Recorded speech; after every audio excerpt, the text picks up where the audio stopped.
Buenas tardes a todos, bienvenidos al ciclo de videoconferencias 2013, ahora con una nueva edición en este marco de la bioética ante los retos de la sociedad contemporánea. Este ciclo da continuidad al esfuerzo de la Comisión Nacional de Bioética por brindar un espacio de reflexión en torno a temas que por su importancia e impacto social requieren de un abordaje desde el punto de vista bioético. En esta ocasión agradezco mucho a la presencia de la doctora Julieta Rojo Medina, que actualmente es directora general del Centro Nacional de la Transfusión Sanguínea. La doctora Julieta Rojo es médico cirujano por la Facultad de Medicina de la Universidad Nacional Autónoma de México, especialista en hematología y doctorado en medicina magna cum laude por la Universidad de Colonia, Alemania. Ha realizado 2 estancias sabáticas y 4 de investigación en Alemania también. Se ha desempeñado profesionalmente como médico de base del servicio de hematología, fue jefa del Banco de Sangre del Hospital General de México de 1977 a 2008 y actualmente, comentaba, es directora general del Centro Nacional de la Transfusión Sanguínea, puesto que ocupa desde 2008.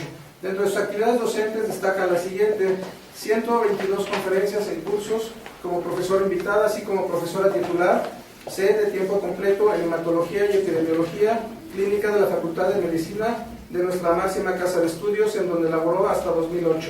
Dentro de las actividades de investigación que ha desempeñado, cabe destacar que es miembro del Sistema Nacional de Investigadores desde hace 16 años, ha presentado 141 trabajos en congresos nacionales e internacionales, algunos en cooperación científica y tecnológica con Alemania, un libro y varios capítulos de libros, 62 trabajos publicados en revistas científicas nacionales y extranjeras. Es editora de la revista médica del Hospital General de México, asesora de tesis de doctorado, maestría, especialidad y servicio social.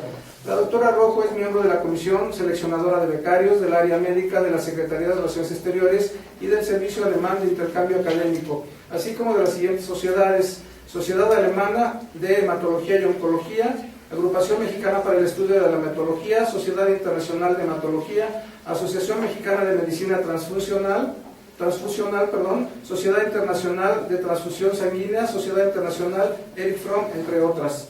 Ha obtenido las siguientes distinciones: Cátedra Mario Salazar Mayén, de la Fundación UNAM, de la Facultad de Medicina del Hospital General de México, 96-98, Premio PAD por el trabajo de investigación clínica del Segundo Congreso Internacional de Medicina Transfuncional, 1999, y Premio Doctora Marilena Ansúrez López a la mujer más destacada de la rama médica del Hospital General de México en 1999. Medalla y diploma académico por sus 25 años de servicio en la Universidad Nacional Autónoma de México. En 2005 participó como exbecaria de Alemania con un escrito para el libro de memorias de despedida de su presidente, Dr. Teodoro Bersmen. Segundo lugar por trabajo presentado en el 49 Congreso Nacional de la Agrupación Mexicana para el Estudio de la Hematología. Segundo lugar por el trabajo de investigación de la exposición oral en la 4ª Conferencia de Latinoamericana Ciencia Mujer 2009. Tercer lugar por el trabajo en cartel en el 52 Concierto Anual de la Congreso Anual de la Agrupación Mexicana para el Estudio de Hematología. Tercer lugar por trabajo oral en el Congreso Nacional de la Asociación Mexicana de Especialistas en Hematología Diagnóstica y por Laboratorio AC. Ingresó a la Academia Mexicana de Cirugía en 2010 y a la Academia Nacional de Medicina de México en 2011.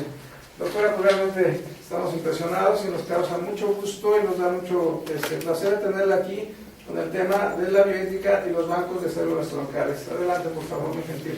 Muchas gracias por la presentación al licenciado Ricardo Jiménez Arguano.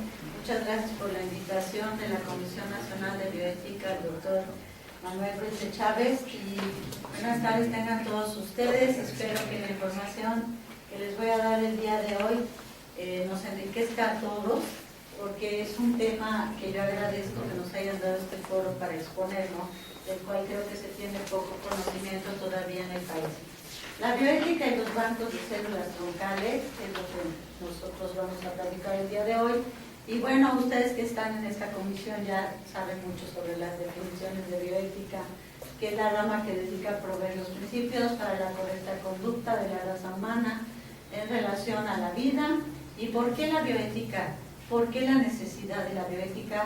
Pues esto se debe a los avances tecnológicos, al desarrollo científico técnico, a la hiperespecialización. Hablábamos de la hematología, dentro de la hematología ya está la medicina transfusional y dentro de esto vamos que volamos nos está alcanzando el destino hacia la especialización de células troncales.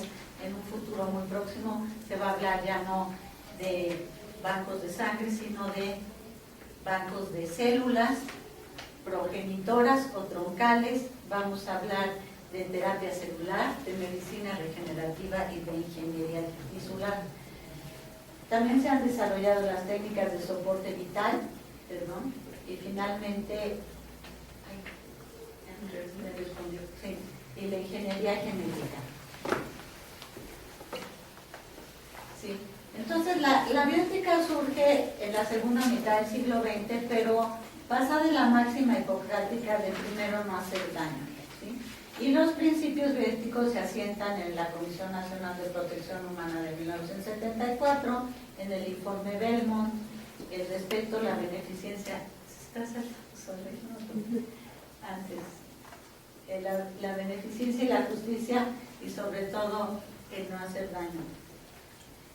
Entonces, el principio fundamental que es, pues es el paciente, que es el actor principal, donde ya adquiere la autonomía de tomar decisiones, desde luego, en base a una información completa. El paciente deja de ser pasivo, empieza a participar en las decisiones de su tratamiento con respecto a la forma de morirse, con respecto a la calidad de vida, y tiene derecho de ser informado de los beneficios y riesgos a los cuales va a ser sometido. Por lo tanto, la bioética es un instrumento de reflexión para orientar a los médicos en este nuevo ejercicio profesional, en donde dejamos un poco de lado el paternalismo y el ser el que sí sabe y el que sabe lo que le conviene a los demás. Queremos que participen los pacientes en lo que les conviene a ellos como una unidad biopsicosocial, tomando en consideración hasta su estado laboral y económico, para que tome las decisiones que más le convenga a él y a su familia.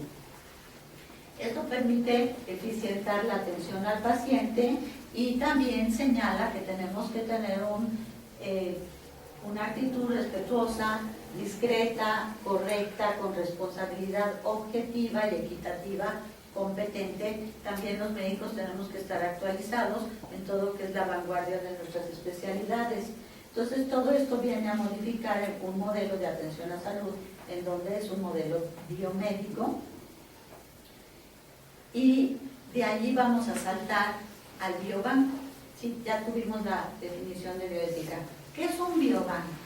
Los biobancos, por definición, son aquellos que colectan materiales biológicos humanos, o llamados bioespecímenes, vinculados a información biológica y de salud del donador, del individuo donante.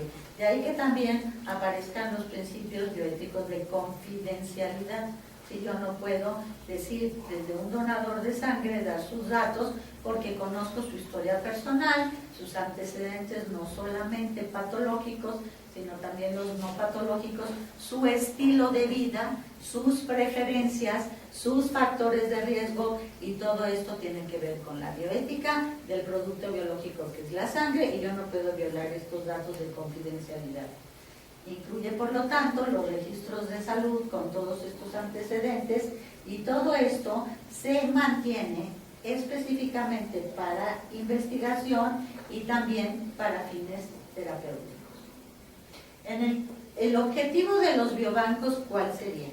Proporcionar recursos para investigadores a fin de avanzar en la comprensión de la salud y también de las enfermedades.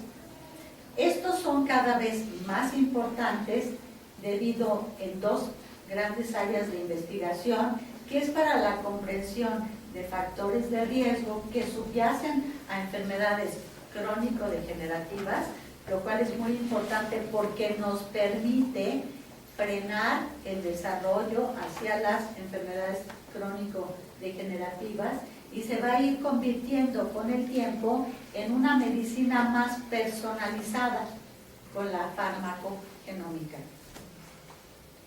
¿Cuáles son las características de los biobancos? Pues que contienen estas muestras biológicas relacionadas con datos fenotípicos de los donadores, que incluyen muestras de investigación futura que pueden o no ser específicas en el momento de su colección. Ahora vamos a ver cuántos tipos de muestras existen, que suelen proporcionar acceso a los investigadores que no sean los custodios directos de las muestras con fines éticamente aprobados. O sea, una cosa es dónde guardo las muestras, este biobanco con esta bioética, y otra el investigador que las solicita con fines terapéuticos o de investigación. Tienen un enfoque de interés público y han establecido los procedimientos para proteger los intereses de los donadores, de los que ya hablamos, incluida la exigencia de que toda la investigación, ya sea en el presente o en el futuro, no serán identificados los donantes y podrán decir, me retiro cuando yo quiera, regrésenme mis células, ya no quiero que las sigan guardando. Tienen el derecho de retirarse cuando lo deseen. ¿Cuáles serían las variables significativas para establecer un biobanco?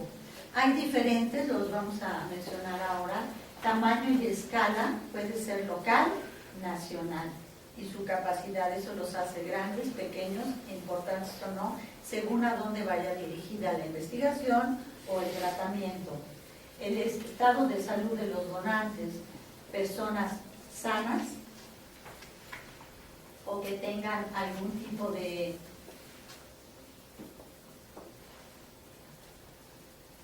se refiere a personas sanas o con algún tipo de enfermedad o condición específica, o a lo mejor con ambos. O sea, podemos recolectar células, por ejemplo, voy a hablar más adelante, células progenitoras sanas, o podemos tener otras con alteraciones genéticas con intereses de investigación, o una combinación de otro tipo de células que vamos a ver un poquito más adelante. Las variables también incluyen el alcance de la investigación potencial, que esté limitado a una determinada enfermedad o que esté abierto a un campo de investigación destinado a algún tema ilimitado. Vamos a poner ahora ejemplos. Otra variable es el enfoque a la codificación y la privacidad y con vinculación de datos, y finalmente depende de la naturaleza de la colección. Si es puramente prospectivo, si comprende colecciones preexistentes o de archivo anterior, o es una combinación de ambos.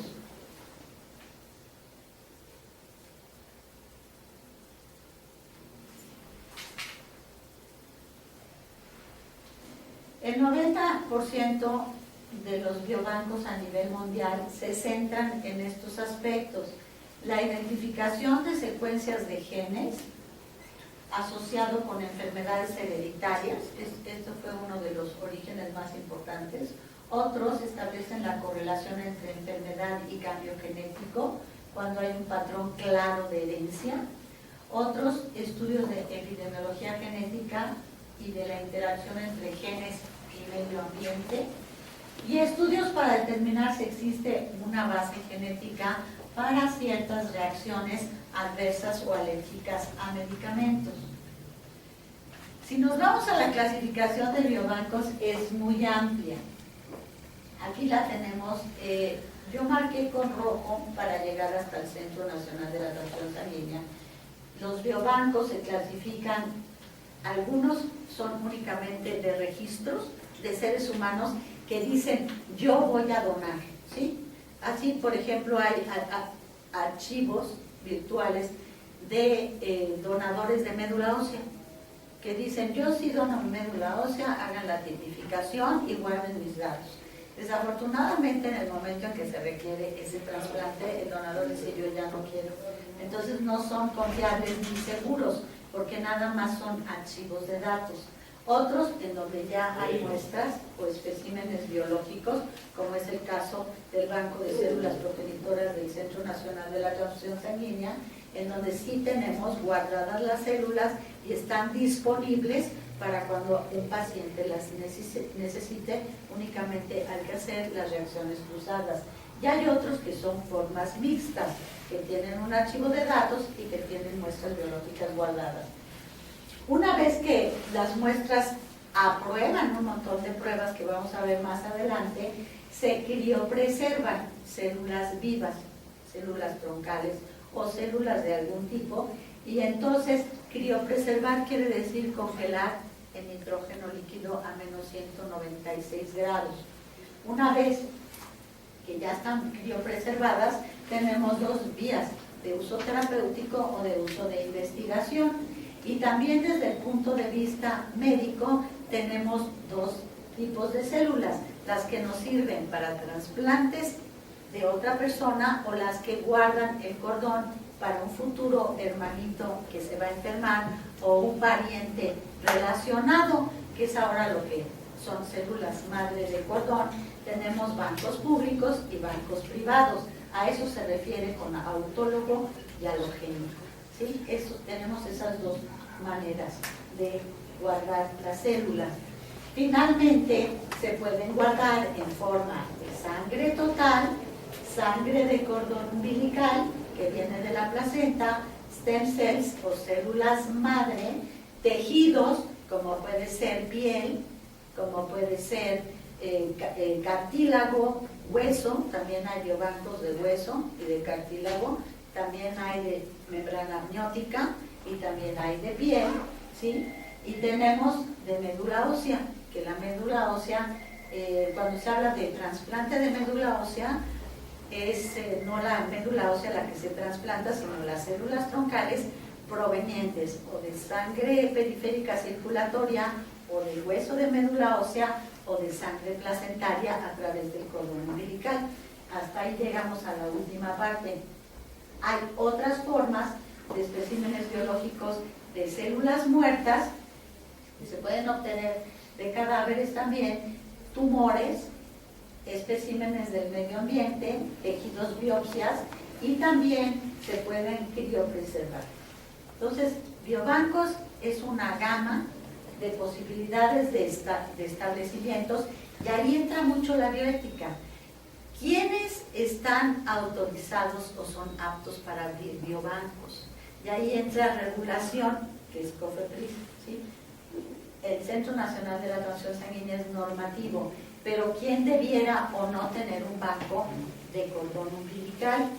Que se ostenta mucho a nivel publicitario y a veces ofrecen a las células madre como productos milagro, ¿sí? Cuidado con la bioética y con la ética. Entonces, ¿cuál es el dilema? Pues desde luego la legalidad. Tenemos que tener un marco regulatorio y jurídico en el que nos podamos mover al respecto de esto. La ética, ya lo dijimos. El derecho del donante a saber qué van a hacer con lo que está donando, qué pruebas le van a hacer, lo van a guardar, quién va a hacer disposición de su donación. El derecho al receptor, al paciente, de saber cuáles son los riesgos de someterse a un trasplante de cualquier tipo de células, si va a sobrevivir, la calidad de vida, quiénes son sujetos o no del trasplante. No todos somos candidatos, tenemos también que cumplir con ciertos preceptos para poder recibir un trasplante. Los factores económicos, desde luego que esto no es barato, es costoso. El avance científico, tenemos que estar a la par con lo que pasa a nivel internacional, y a partir de esto entramos entonces en cuál es la realidad actual de nuestro país al respecto de bancos de disposición de células progenitoras hematopoyéticas.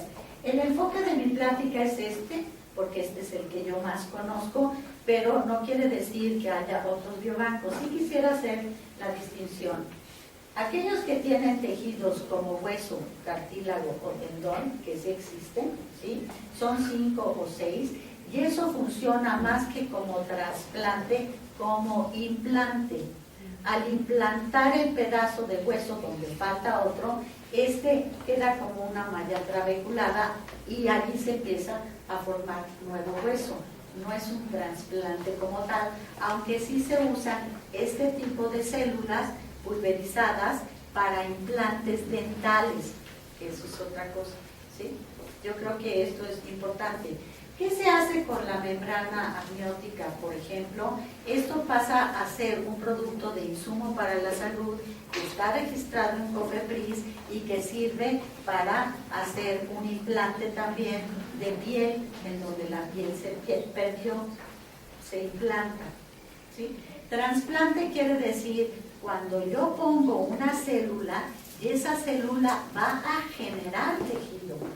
Va a generar tejido uretral, tejido renal, tejido cardíaco o tejido en la médula ósea. Es una diferencia que creo que vale la pena enfocar. Los bancos que tenemos registrados en México, creo que aquí vale mucho la pena hacer el enfoque de que es un banco público y que es un banco privado de células progenitoras obtenidas a través del cordón umbilical de la placenta. Se conocen como bancos de cordón umbilical, pero realmente lo que importa, que también se guarda un pedacito de cordón, lo que importa es la sangre que se obtiene de la placenta. Existen en México registrados 4 bancos públicos que son a los que puede acudir cualquier paciente o interesado, sea donde esté su paciente, que son uno de la Secretaría de Salud, que es el del Centro Nacional de la Transfusión Sanguínea y es el de mayor tamaño, uno en el IMSS La Raza, otro en Sedena y uno mixto que es público-privado con el Hospital Universitario de Monterrey.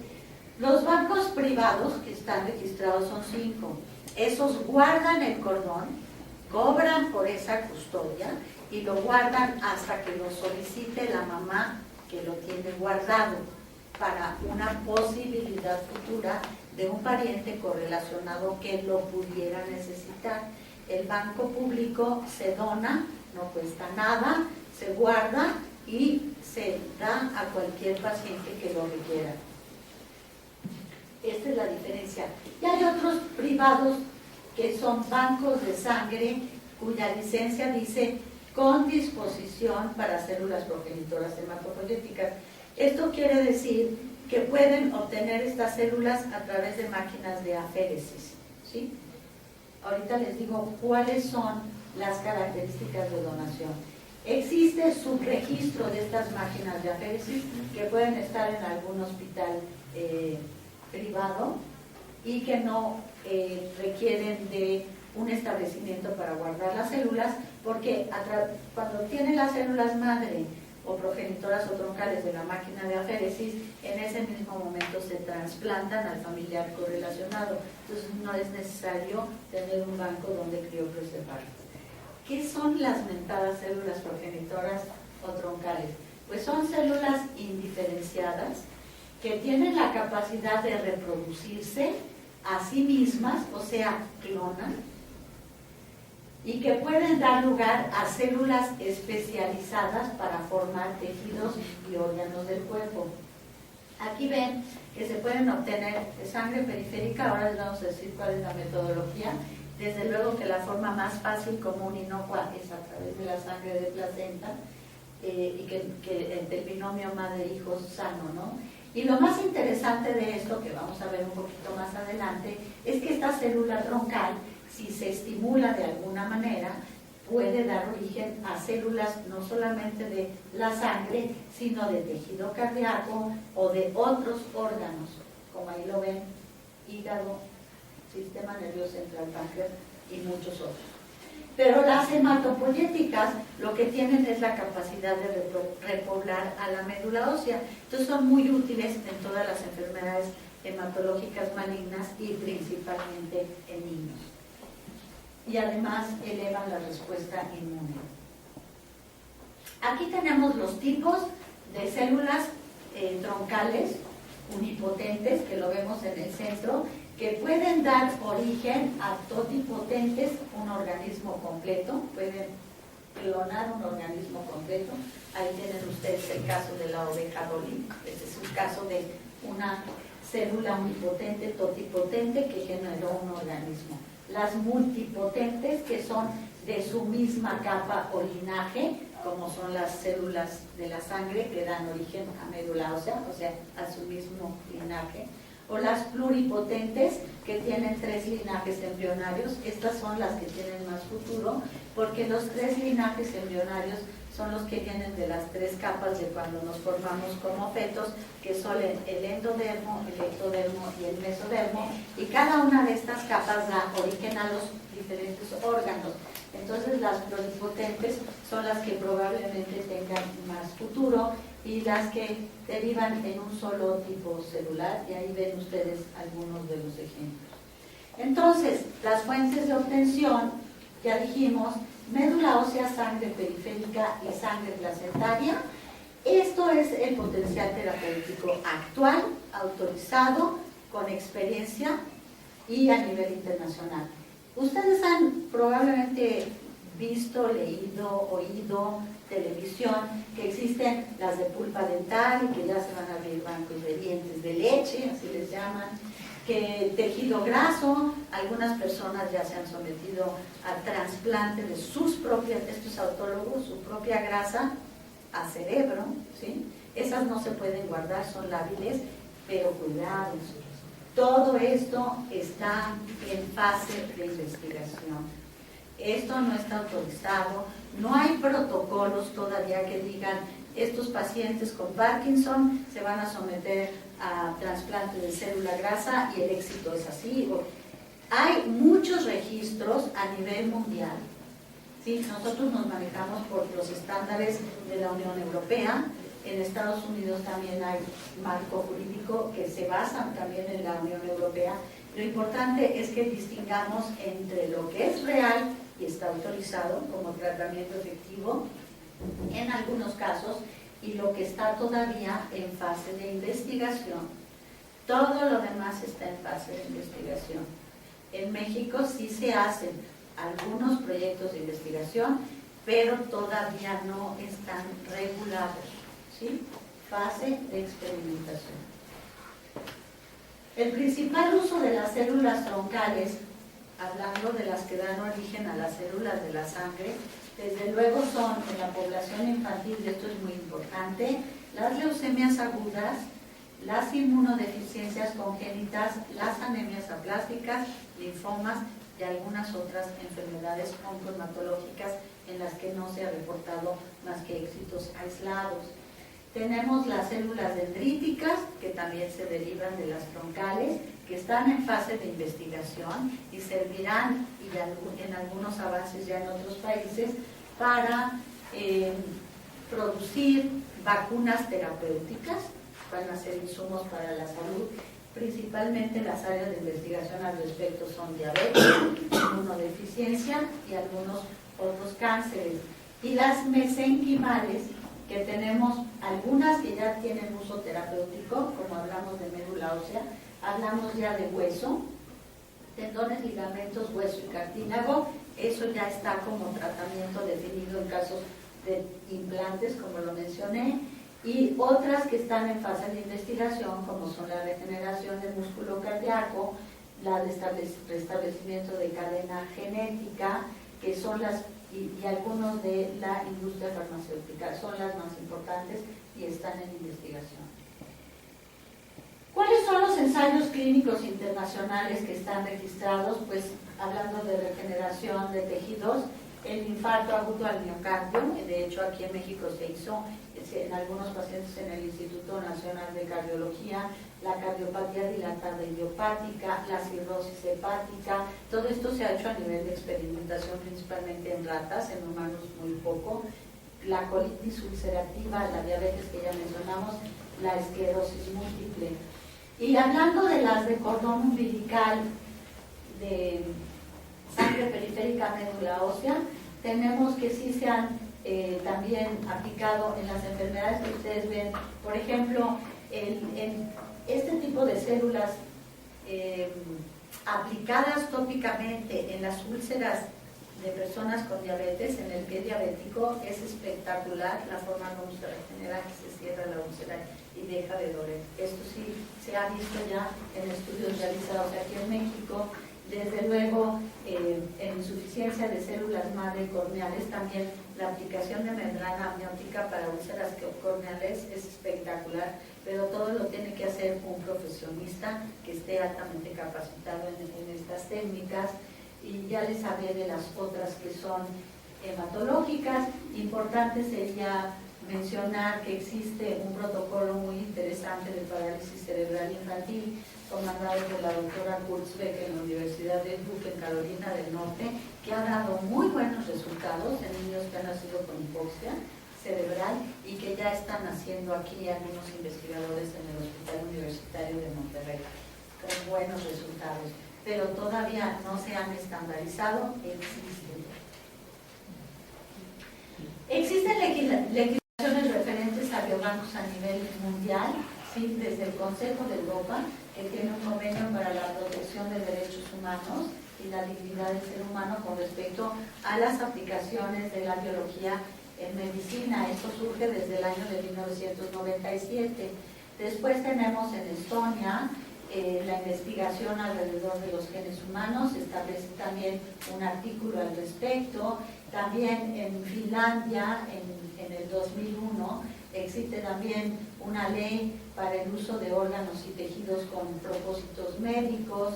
El asunto del cuidado de los biobancos médicos aparece en Suecia también en una ley de biobancos en Noruega, de tejidos humanos en el Reino Unido, y la ley de investigación biomédica. Aquí tenemos título 5, capítulo 4 de biobancos en España. También existen guías mínimas para los pacientes que estén interesados en someterse a alguno de estos tipos de terapia, para que también ellos sepan la trazabilidad de lo que están adquiriendo, la identidad de las células, si se puede trazar el origen, su función, la inocuidad, la no generación de tumores, y todo esto en congruencia con evidencia científica. En México tenemos como base legal la Ley General de Salud, después la investigación para la salud en materia de salubridad general, tenemos el título 5, que es investigación para la salud, y el BIS en el genoma humano. El 317 bis 1, el material genético no podrá ser utilizado para finalidades distintas o incompatibles con aquellos que motivaron su obtención. Deben de obtener autorización previa del IMG. Tenemos un reglamento de la Ley General de Salud en materia de investigación para la salud, pero todavía no tenemos bases específicas, que comentaba yo al inicio de esta plática, para el establecimiento de los biobancos. Y aquí tenemos que trabajar todos conjuntamente en grupos de trabajo con la COFEPRIS, con la Comisión Nacional de Bioética, con vinculación social, con el jurídico de la Secretaría, para ver cuáles serían esas bases y que no proliferen establecimientos en donde no sepamos cuál es la fuente y si es una fuente segura. El Centro Nacional de la Donación Sanguínea ya tiene registrado un proyecto de norma ante COFEPRIS de la disposición de células progenitoras con fines terapéuticos. Estamos trabajando en un proyecto de modificación de ley al respecto, en donde ya se incluyen los nuevos giros de establecimientos y se incluye al banco de células progenitoras. Ya no de cordón, progenitoras troncales de cualquier fuente. Esto es muy importante. Y también estamos trabajando en la obtención, ya tenemos el traslado del CENATRA, del Centro Nacional del Trasplante, al Centro Nacional de la Transfusión, de todos los registros de los trasplantes de células progenitoras que se realizaron y se están realizando en el país. Y próximamente lo que queremos es tener nosotros el archivo de datos de todas las fuentes de células progenitoras que se estén trabajando en el país, para poder lograr un sistema de hemovigilancia y trazabilidad. Esto es muy importante, que también sea del conocimiento de las otras instancias. Entonces, la protección de datos personales incluye la buena práctica a través de un comité de ética en investigación. Creo que los comités de ética en las instituciones donde hace investigación han sido de veras una gran tranquilidad para muchos de los que nos dedicamos a la investigación, de saber qué se está haciendo, en qué bases, con qué recursos. El Centro Nacional de la Transfusión Sanguínea ya también tiene su comité. Entonces tenemos que trabajar en todas estas áreas para proteger los datos personales. Creo que una cosa muy importante para poder cruzar información es que nos falta un sistema de informática que fuera compatible para todos, ¿sí? En donde tuviéramos el registro de qué se está haciendo, cuántos trasplantes, en dónde, de qué tipo, de qué fuente, hacia allá tendríamos que ir, ¿sí? Esto no es mexicano nada más, la problemática con diferentes niveles de desarrollo es mundial e internacional. Por ejemplo, uno de los conflictos importantes es la descripción de la hoja del consentimiento informado. Parece que nosotros hablamos muy claro y que el paciente nos entendió perfecto y firma. Y luego resulta que vienen las demandas, ¿no? ¿Sí? ¿Y a mí por qué me demandan? Ah, no, pues yo no entendí eso.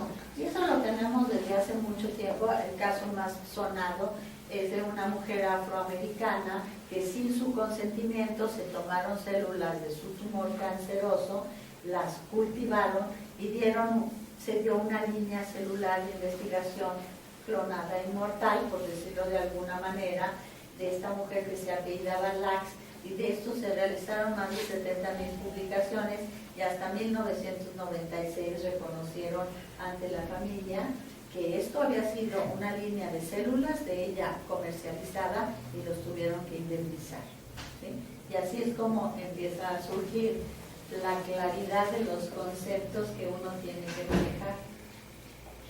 La experiencia de nuestro banco de células progenitoras se las voy a platicar porque creo que es muy importante.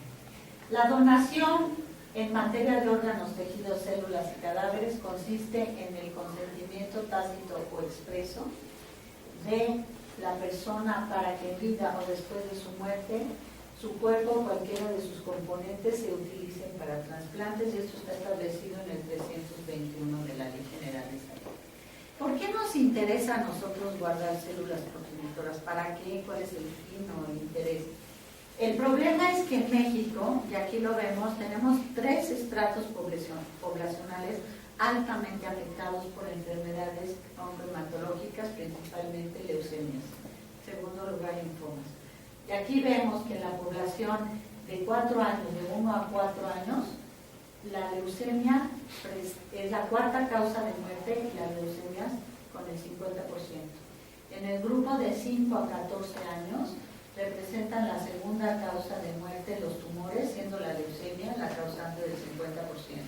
Y de 15 a 24 años ocupan el tercer lugar, igual casi el 40%. Entonces, esto surge como una posibilidad de curación para estos pacientes, porque sí, se puede hablar de curación. Las fuentes ya se las mencioné. Inicialmente se empezaron a obtener células madre de la médula ósea. La médula ósea es el tuétano del hueso. Teníamos que picar crestas ilíacas anteriores, crestas ilíacas posteriores, esternón, para obtener la médula ósea. Eran muchos piquetes bajo anestesia general, era costoso, se tenían que hacer hasta 100 funciones, y esto al donador desde luego le causaba dolor, le causaba fiebre o infecciones, y las células provenientes, las células troncales provenientes de este tipo de procedimiento provocan más enfermedad de injerto contra huésped. Quiere decir que el que lo recibe las rechaza, y ese es otro tipo de enfermedad. La otra fuente entonces es la movilización. ¿Se acuerdan que les dije no sé cuántas máquinas de aféresis estén funcionando en el país? Ahí tenemos el ejemplo gráfico en la fotografía del centro de lo que es una máquina de aféresis. Entonces el donador recibe primero un tratamiento con un medicamento que se llama unidad estimulante deformadora de colonias, para que estimule la producción de sus células de la médula ósea y salgan a la sangre periférica. Se conecta a la máquina por un brazo, se le saca la sangre, una máquina de citometría de flujo escoge solamente las troncales o madre y todo lo demás se le regresa al donador, ¿sí? Pareciera muy fácil, Pero al darle este estimulante de unidades formadoras de colonias, se le puede producir esplenomegalia, o sea, que crezca el vaso, y este vaso se puede llegar a romper por la sobreestimulación. El donador también puede presentar fiebre y dolor óseo. Entonces, estamos obligados a decirles a ellos cuáles son los riesgos y las posibles consecuencias. A lo mejor no, pero pueden pasar. Y finalmente, la fuente más segura o más fácil, no tiene complicaciones y tiene mucha flexibilidad de compatibilidad a través del antígeno leucocitario de histocompatibilidad, que es el HLA, presenta menos incidencia de enfermedad de injerto contra huésped, es una recolección única, es la que proviene de la sangre placentaria. El único problema que tenemos al respecto es que trae baja cantidad de células calificadas como madre, que son las CD34, y esto nos impide hacer trasplantes de una sola unidad de cordón en niños que pesen más de 35 kilos. Ellos van a necesitar 2 cordones. Esa sería pues la única desventaja que podría yo mencionar en este tipo de procedimientos. ¿Por qué nosotros informamos y pedimos que no guarden, pero que sí donen su sangre de cordón? Porque la mayoría de los pacientes que requieren la unidad de cordón de sangre placentaria no tienen un cordón guardado, son el 70%. Entonces a ese 70% les necesitamos buscar en un bioarchivo una unidad compatible. Si no tenemos donaciones, pues no tenemos suficientes cordones. La otra es que la probabilidad de que un hermano sea compatible nada más es del 25%, no es el 100%. Entonces a lo mejor yo lo tengo guardado y no va a ser compatible ni para el hermano, ni para el tío, ni para algún familiar correlacionado. Es la misma casi probabilidad de encontrarlo mejor en un banco público. Las ventajas de las células progenitoras provenientes de cordón es que la disponibilidad es muy alta, tiene baja inmunogenicidad, aumentamos el repertorio genético, que en México es difícil, porque si nos vemos aquí sentados, vemos la gran diversidad genética que tenemos en nuestro país, ¿sí? Habemos blancos, morenitos, con cara de japoneses, más oscuritos, el pelo chino, tenemos genes. En México, ahorita se los voy a mencionar, hicimos un estudio. Si nos vamos a Suecia, son suecos, todos son casi güeritos de ojos azules. Aquí tenemos una mezcla de amerindio, caucásico, oriental y africano. Depende de qué mexicano seamos, si somos de Chiapas, o somos de Nuevo León, o somos de Zacatecas, o somos de Guerrero. La mezcla es gigantesca. Entre más cordones donemos, mayores posibilidades de encontrar compatibilidad, ¿sí? Y este tipo de células progenitoras tiene mucho más bajo riesgo de transmitir infección, ¿sí? La probabilidad de que yo guarde mi cordón, para mí, o sea, es de 1 en 25,000 que la llegue a usar. Por eso pedimos, dónalo, no lo guardes. El banco de sangre puede proveer a todos los pacientes de población pediátrica, y debo decir que no todos son candidatos a trasplante. El niño que tiene este tipo de padecimiento primero tiene que estar en revisión completa de la enfermedad a través de la radioterapia y de la quimioterapia, y una vez que está en remisión lo tienen que someter a un tratamiento especial para que pueda recibir el trasplante con pocas probabilidades de rechazarlo. Y de todos los que reciben un trasplante, el 50% se cura, el otro no. Y hay veces que algunos hay que volverlos a someter a un segundo trasplante. No todas las mamás pueden donar su cordón. En el centro damos pláticas informativas los miércoles y los sábados a las 10 de la mañana. Tienen que ser mayores de 18 años, con embarazos controlados normal, biometría hemática normal, sin antecedentes de transmisión de enfermedades infecciosas o congénitas. No podemos recibir a mujeres con eclampsia, preeclampsia, con menos de 34 semanas de gestación, que hayan tenido ruptura prematura de membrana, que hayan tenido fiebre o sufrimiento fetal o anemia. O sea, tiene que ser el binomio madre-hijo 100% sano para tener células sanas. El proceso es muy fácil, se corta el cordón y se deja que por gravedad a través del cordón entre la sangre en esa bolsita que tiene ahí. El Centro Nacional les proporciona el kit de recolección totalmente gratis. A la mamá embarazada le da el kit y allí viene un instructivo para el ginecobstetra de cómo obtener esta sangre. ¿Por qué es importante? Porque tiramos el 50% de los cordones que nos llegan al centro por mala colección.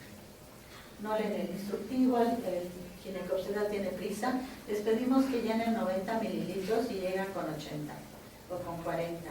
O el tubito no trae el nombre de la mamá o no viene la carta de consentimiento informado y por alguna razón 50% se van a la basura.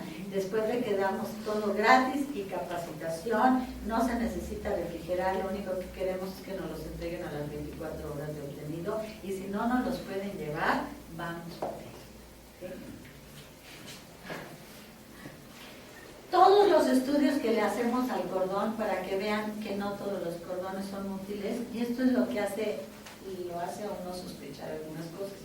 Porque si el Centro Nacional de la Transfusión Sanguínea, que está certificado y hace todo este procedimiento, rechaza el 50% de los cordones, los bancos privados aceptan el 100%.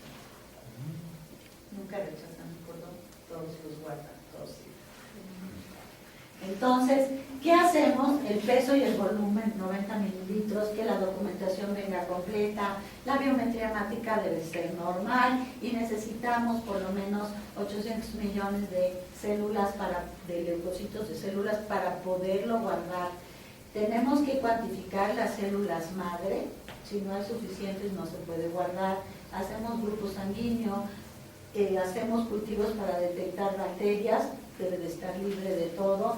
Hacemos tamizaje serológico para hepatitis B, hepatitis C, VIH, trypanosoma cruzi, sífilis, brucela, enfermedad de Chagas, le hacemos toxoplasma, rubiola, citomegalovirus y también Epstein-Barr, tipificamos el antígeno de compatibilidad HLA y ya que cumplió con todo esto, lo guardamos a menos 196 grados en nitrógeno líquido.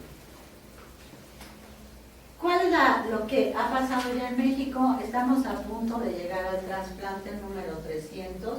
La mayoría, aquí está la población que nosotros hemos atendido, que van en edades de rangos muy amplios, pero la mayoría son niños. Y como ustedes pueden ver, leucemias y linfomas y anemias aplásticas, pero básicamente casi el 60% son niños con leucemias agudas. Aquí están las instituciones en donde se han realizado estos trasplantes: el Instituto Nacional de Pediatría, el Hospital Universitario de Monterrey, el 20 de noviembre del ISSSTE, el Instituto Nacional de Cancerología, el Hospital Infantil Federico Gómez, que es el que más nos pide, y algunas instituciones privadas, y hemos mandado también cordones al extranjero. Desde luego que tiene varias connotaciones. La unidad lo único que tienen que hacer es pedirla, tiene que hacerse en una institución donde haya un comité de trasplante, que haya un médico especialista que valore al paciente, y si es del sector salud, generalmente el cobro es 0 pesos, ¿sí? Cuando se trata de instituciones privadas, tenemos un tabulador autorizado por la Secretaría de Hacienda, que es la que nos marca los costos. Pero sí les puedo decir que a nivel privado, si un cordón lo traen del extranjero, les cuesta por lo menos $25,000 o 15 o 20,000 euros, depende de dónde lo traigan. Entonces, ¿por qué no fortalecer el Banco Público de México de Células Progenitoras? Esto nada más es para mostrarles. Es una gráfica que amablemente nos prestó el doctor Olaya del Instituto Nacional de Pediatría, en donde él es el trasplantólogo, y vean que en azul están las células del cordón umbilical, que se usan mucho más frecuente que las que están en verde, que son de sangre periférica, y que la tendencia de médula ósea es a desaparecer. ¿Sí? Entonces, tenemos este banco a disposición de México con más de 1.600 unidades criopreservadas. Tenemos un tanque al que le cabe el doble, ¿sí? Y todavía tenemos otro vacío que ojalá que llenemos muy pronto. Aquí están todos los tipos de certificaciones y acreditaciones con las que cuenta el Banco del Centro Nacional de la Transfusión Sanguínea. Incluso tuvimos el primer lugar en eficiencia en la Asociación de Donadores de Médula Ósea en el año 2010 y en el 2011 y el 12 el segundo lugar de eficiencia, o sea, con respecto, es el número de unidades guardadas con respecto a las que se trasplanten, ¿sí? Eso que también tiene la utilidad de conocer lo que les decía el HLA de la caracterización de la población mexicana. Ya les adelanté cuál es nuestro componente. Para esto necesitamos más cordones de origen que tengan el componente de origen africano y para aumentar el número para tener más soporte para otros tipos de pacientes. Para esto nosotros hicimos una propuesta, ya la puedo decir a nivel nacional, que fue muy bien aceptada, de hacer convenios con las secretarías de salud de los estados para obtener cordones umbilicales de todos los estados y también poder cubrir las necesidades de estas poblaciones en sus pacientes pediátricos. Estos son los retos actuales. Aquí vemos la gran diversidad genética. También el otro reto y riesgo es evitar la publicidad de lo que se ostenta como productos milagro, plasma rico en plaquetas.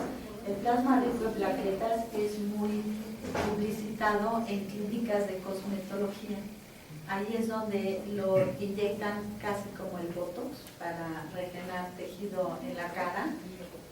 Lo hacen sacando sangre a la persona que se lo van a poner, centrifugan y el plasma lo inyectan. Tampoco hay metodología, tampoco hay registro, pero se hace mucho en México. Se ostenta como tratamiento para lesiones deportivas degenerativas de articulación. Hablan de la terapia celular suiza, en fin, antivejez, ¿eh? Pues con esa tendencia que tenemos todos a creer que podemos ser inmortales y jóvenes para siempre, pues cualquiera paga lo que sea por verse así, ¿no? Y esta es un área de oportunidad pues para todas estas personas que se aprovechan del boom de las células madre. Entonces, la preocupación es internacional y surge entonces la declaración de Quito en el 2012 sobre terapias celulares sin evidencia demostrada. Esta ley, esta declaración, la propone la Red y Consejo Iberoamericano de Donación y Trasplantes, de la cual México es miembro, participante, y nos piden que todos los países transmitamos esta declaración que establece el rechazo rotundo a la oferta de tratamientos curativos con células progenitoras sin evidencia científica o demostrada. Condena la adquisición de este tipo de células o de otros órganos para trasplante, explotando a poblaciones vulnerables. Establece la necesidad de apoyo a la investigación científica, ética y estrictamente regulada, la necesidad de establecer mecanismos legales y administrativos en todos los Estados miembros, la lucha contra los delitos conexos a fraude con tratamientos de células madre y propone la unificación de esfuerzos a nivel internacional para impedir que se establezcan redes delictivas en este tema. Nosotros tenemos un grupo de trabajo, como ya les mencionaba, con Senatra, COFEPRIS, Vinculación y Coordinación de Asuntos Jurídicos para definir este marco y las políticas públicas. Lo estamos ya trabajando. Somos responsables ya del registro de trasplante, tanto en privadas o públicas instituciones. Estamos formalizando el registro de existencia de células progenitoras de bancos públicos y privados, y el objetivo es el enlace nacional e internacional para intercambio de estas células, en su caso, para investigación no terapéutica. Por lo tanto, y para concluir, los biobancos son una preocupación ética global de la UNESCO, de la Organización Mundial de la Salud, de la Unión Europea, y desde luego nuestro país también participa de esa preocupación. Necesitamos ampliar la información para mejorar la confianza del público en la toma de sus decisiones, y es necesario informar claramente acerca de riesgos y beneficios a la población. Termino con esta frase de que en cada acto médico debe estar presente el respeto por el paciente, los conceptos éticos y morales. Entonces la ciencia y la conciencia estarán siempre del mismo lado, que es el lado de la humanidad, del doctor Jerónimo Favaloro. Y los invito a dar luz a 2 vidas, a donar el cordón umbilical. Muchísimas gracias.